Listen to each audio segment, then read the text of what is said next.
Hello and welcome. Jason Weaver here from Weaver Consulting Group. Welcome back to October's 3 in 3 video. What's on the agenda today? A check-in on the U.S. labor market, the government shutdown, and lastly, looking at gold. Cooling job market. Let's start with the U.S. labor market.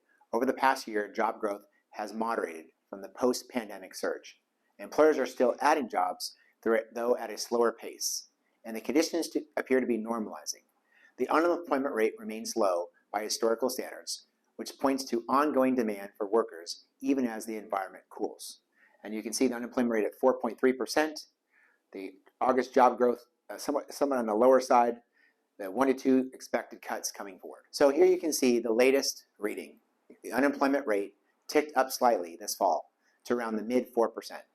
Wages continue to grow, though more slowly. That combination can help ease inflation pressures while still supporting spending. Government shutdown. On government funding, Congress passed temporary funding to keep agencies open while longer-term negotiations continue. These deadlines aren't new, and historically, the broader economic effects have often been limited. Markets tend to focus more on underlying fundamentals than short-term headlines, though short-term volatility is always possible. So we're looking at here as a chart from the year-to-date all the way through October 21st. And you can see the stock market's been somewhat volatile throughout the year, but really what we're focusing on here is, again, the government shutdown. So we had the initial reaction where the market actually dropped, and now we're back to focusing on fundamentals. So why do people use gold? Gold is often used to help diversify a broader portfolio.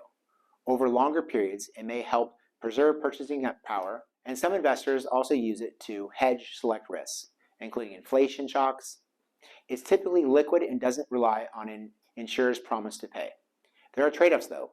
Gold prices can be volatile. It does not produce income, and gold-related funds involve fees and potential tracking differences. Any allocation should fit your objectives, risk tolerance, costs, and time horizon. So what we're looking at here is a chart of inflows into gold ETFs. And you can see from 2003 to 2012, we had a pretty steady inflow. But in 2013, we had a $41 billion outflow. After a big outflow, typically you start to see inflows increase, and that started to pick up, and really where it accelerated was during COVID. And that's generally when people start buying gold stocks in times of uncertainty or the potential for higher inflation. Now as we look out, things started to look a little bit weaker from 21 to 23, but more recently in 24 and 25, there's been a pretty big demand for global gold ETFs. That wraps up for our 3 in 3 for October. Thanks for watching. For any questions about your financial plan, reach out to our team. If you found this helpful, please like and subscribe so you don't miss a future update.